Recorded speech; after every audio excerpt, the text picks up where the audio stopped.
वास्तविक संख्याओं का प्रश्नावली 1 है और प्रश्नावली 1 का चौथा सवाल है। इससे पहले मैंने 3 सवाल बता के रखे थे। अगर आपने वीडियो नहीं देखी तो जाके देख लेना। और ये हमारा चौथा सवाल है। चौथे सवाल में लिखा हुआ है कि यूक्लिड विभाजन प्रमेयिका का प्रयोग करके दर्शाइए कि किसी धनात्मक पूर्णांक का वर्ग किसी पूर्णांक m के लिए 3m या 3m+1 के रूप में होता है कि नहीं होता है। इससे पहले मैंने पिछली वीडियो में पिछले सवालों में मैंने ये बता के रखा था आप लोगों को कि यूक्लिड प्रमेय का मतलब यूक्लिड विभाजन एल्गोरिथम होता क्या है, ठीक है, उसका फार्मूला क्या होता है, वो कैसे काम करते हैं, वो सब मैंने उस वीडियो में बता के रखा है। अगर आपने नहीं देखा तो जाके देख लेना। इस सवाल को हल करते हैं, उसमें ज़्यादा कोई कुछ भी लॉजिक वगैरह नहीं है। जैसे कि पिछले सवाल हैं, सवाल नंबर 1 या 2 या 3 सेम वैसा है। और इसमें करेंगे क्या, हल करते हैं हम। देखो, यूक्लिड विभाजन प्रमेयिका होती है हमारी यूक्लिड विभाजन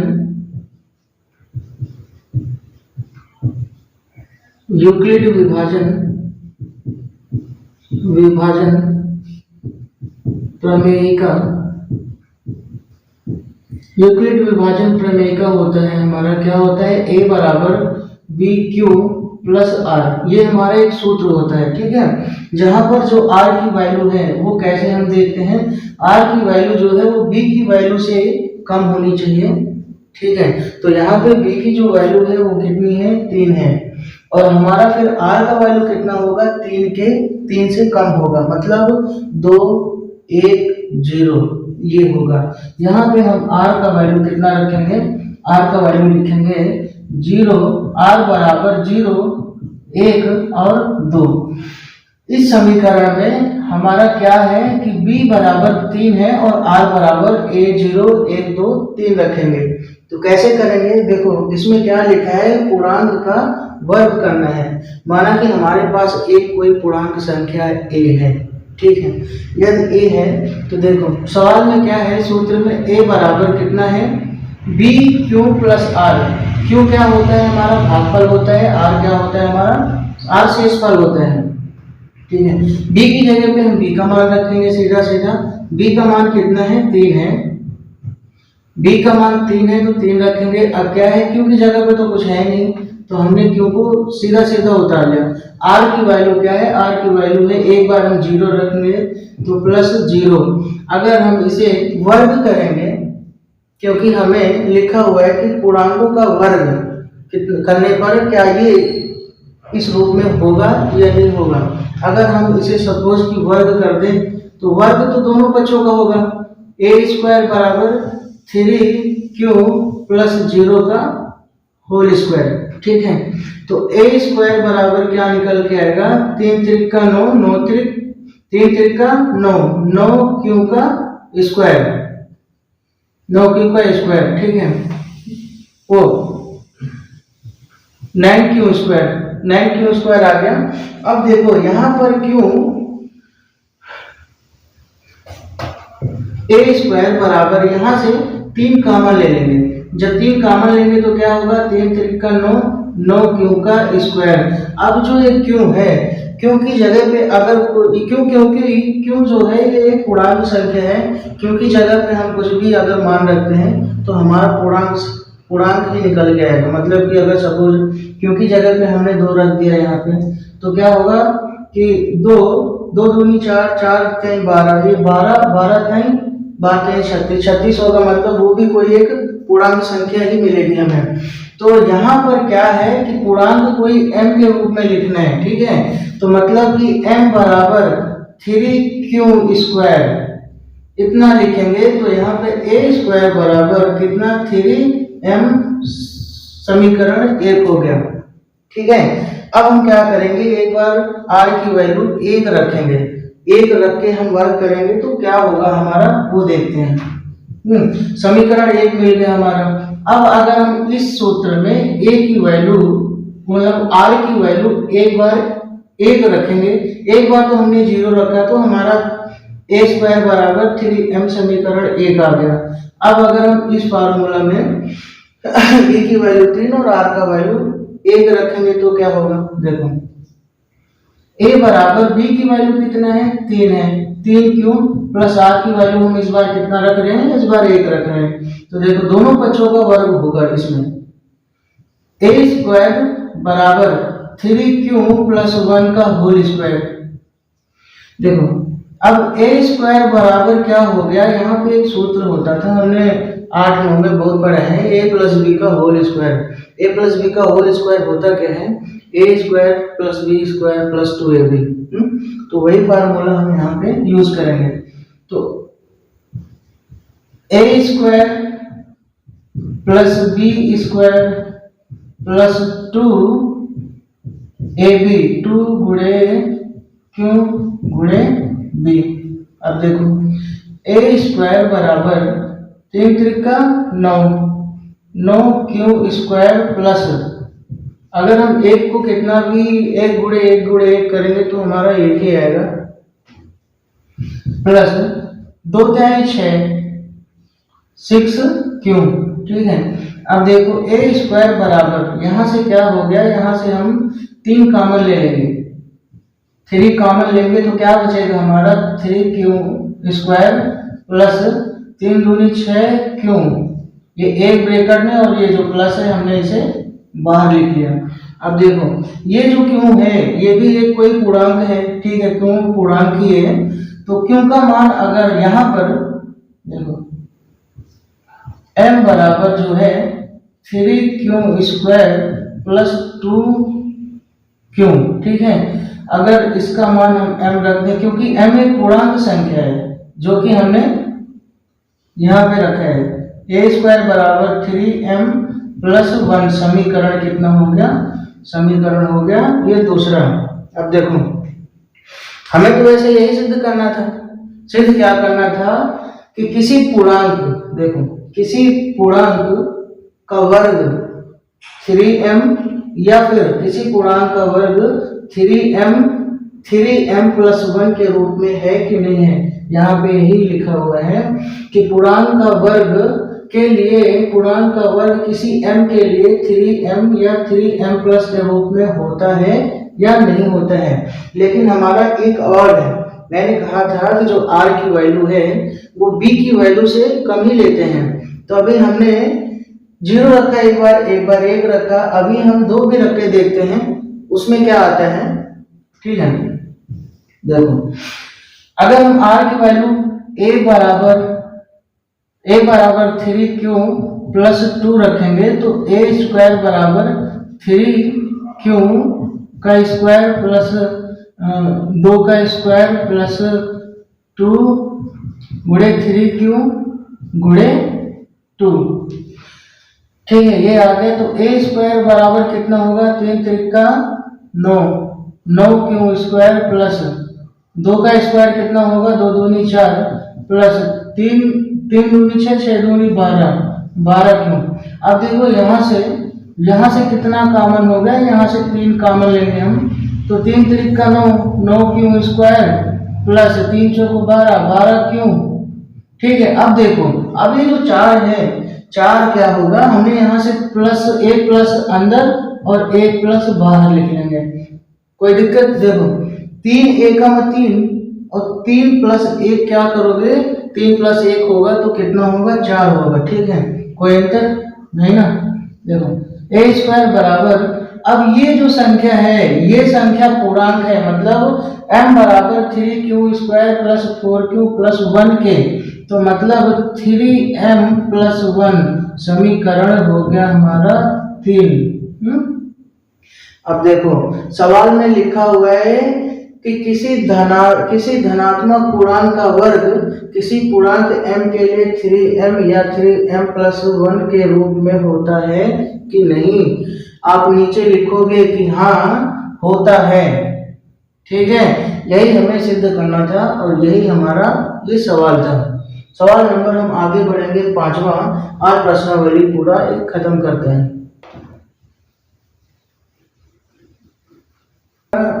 ये हमारा लास्ट सवाल है और लास्ट सवाल बिल्कुल पिछले की सवाल की तरह है। पिछले सवाल में क्या था कि उसमें वर्ग करना था और इसमें क्या करना है, इसमें घन करना है। सवाल क्या बोल रहा है कि यूक्लिड विभाजन प्रमेयिका का प्रयोग करके दर्शाइए कि किसी धनात्मक पूर्णांक का घन 9m प्लस 1 या 9m प्लस 8 के रूप में होता है या नहीं होता।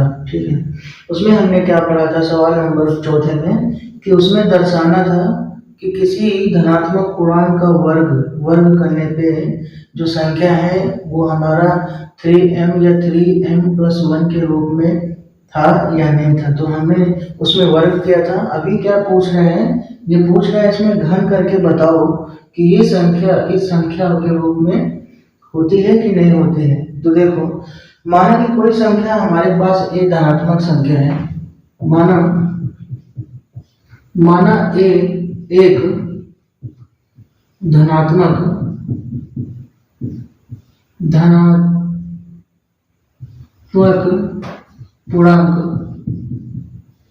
पूर्णांक है, तो हम क्या करेंगे कि इसे हम लिखेंगे 3q या फिर 3q प्लस 1 या फिर 3q प्लस 2। ठीक है, हम इस तरह से इसे लिख सकते हैं। अब देखो, अगर हम इनका घन करें, ठीक है, अगर हम इनका घन करेंगे तो हमें क्या ये मिलता है कि नहीं मिलता। अगर मिलता है तो ये इस रूप में है, अगर नहीं मिलता है तो ये इस रूप में नहीं है। ठीक है, देखो इस संख्या को हम ऐसे लिख सकते हैं a बराबर 3q। अब इस संख्या को हम अगर घन करेंगे, घन का मतलब कि इसकी घात 3 चढ़ाएंगे तो तीनों पक्षों का करना पड़ेगा, दोनों पक्षों का करना पड़ेगा। तो a का क्यूब बराबर 3 का क्यूब। अब देखो यहाँ पे क्या होगा, a क्यूब बराबर क्या होगा, 3 त्रिक का 9, 9 त्रिक 27। ठीक है, 27 क्यू की पावर 3। अब a क्यूब बराबर यहाँ से 3 ले लेंगे कॉमन, सॉरी यहाँ से 3 नहीं, हम यहाँ से 9 ले लेंगे कॉमन। तो 9 और 9 त्रिक 27, 27 कितना 27।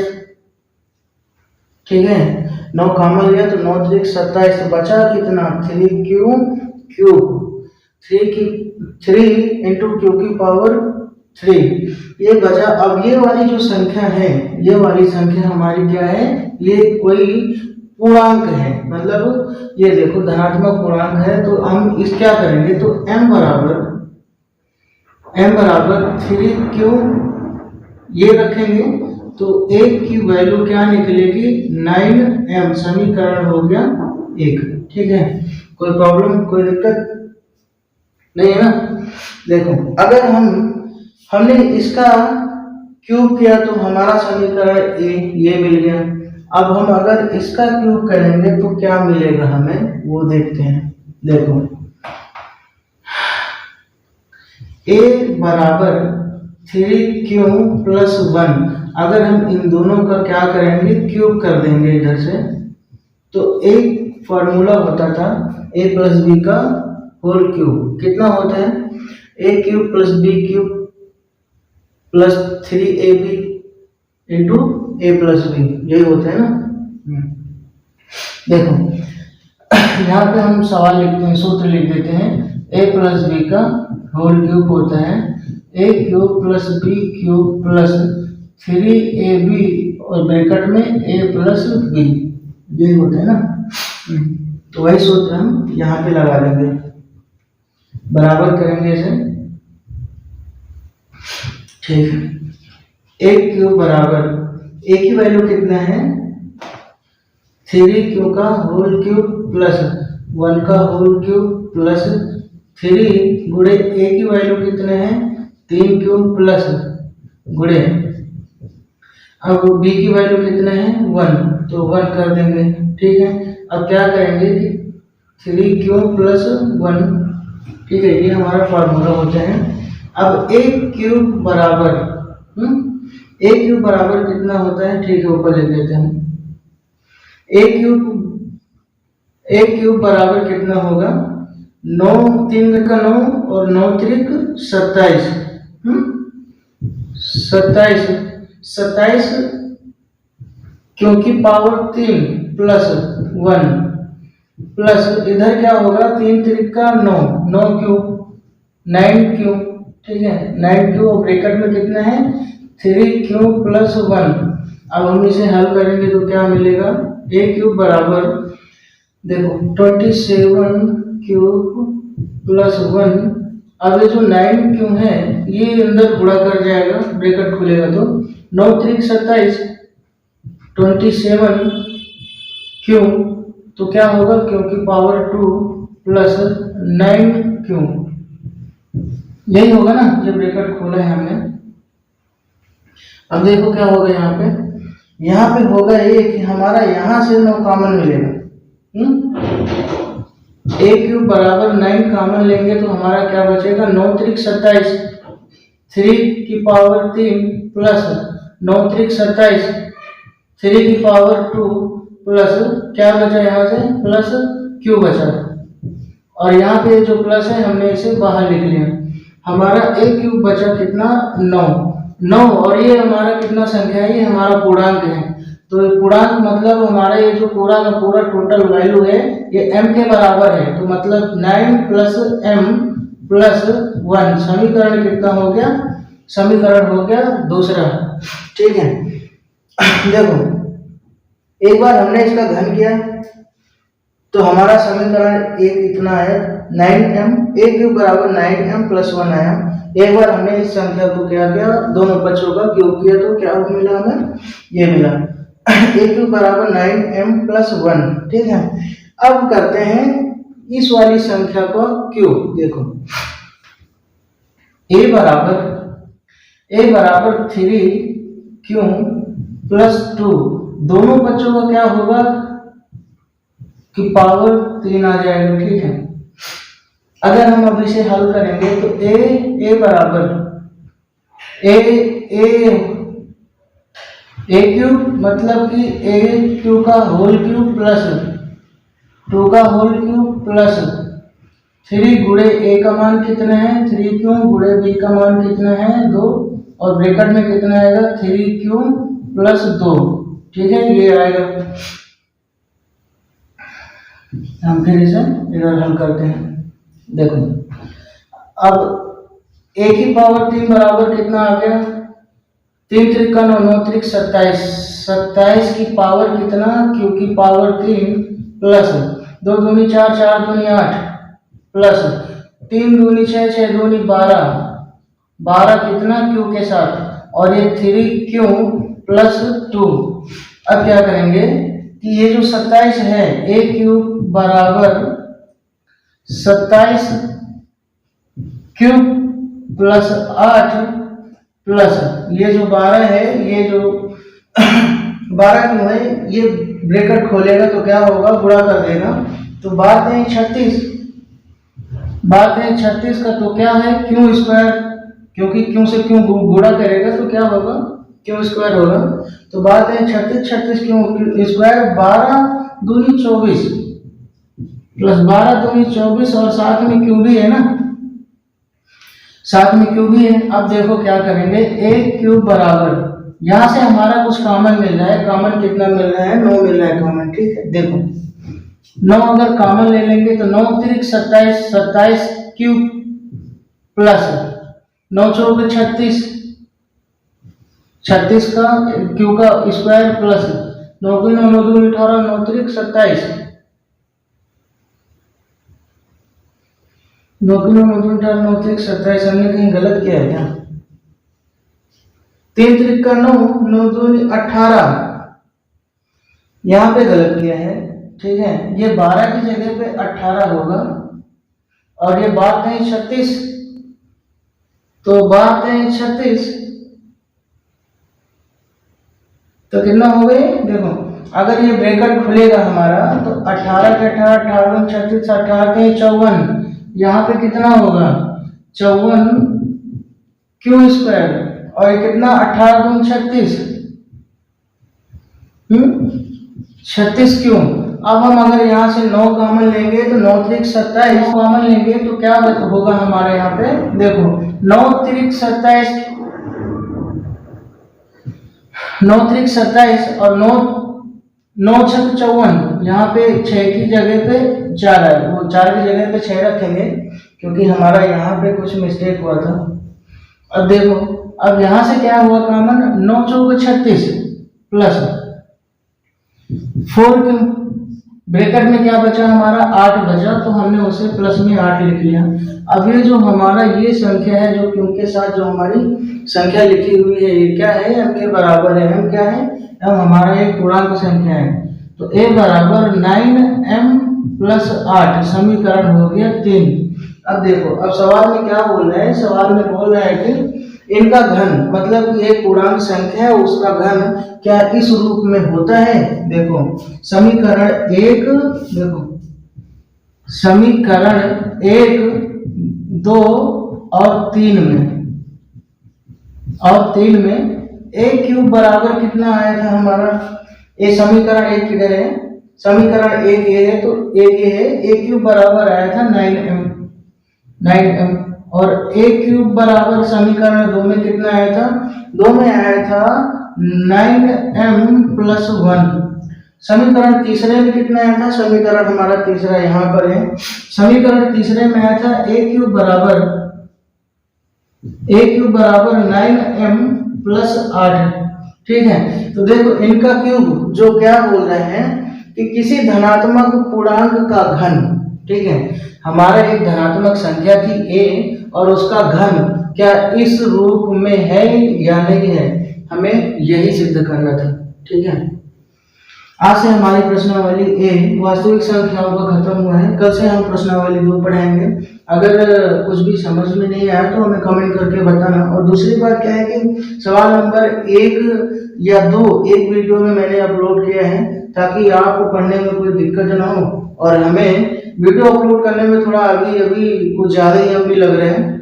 दूसरी बात क्या है कि मैं अभी जल्दी ऑनलाइन शुरू किया है पढ़ाना आप लोगों को, तो ऐसे में अभी शायद बोलने में और कैमरा पेश करने में भी काफ़ी प्रॉब्लम हो रही है, तो धीरे धीरे मैं सीख रहा हूँ और आपको पढ़ा रहा हूँ। अगर सीख जाऊँगा तो बेहतर तरीके से आपको समझाना शुरू कर दूंगा।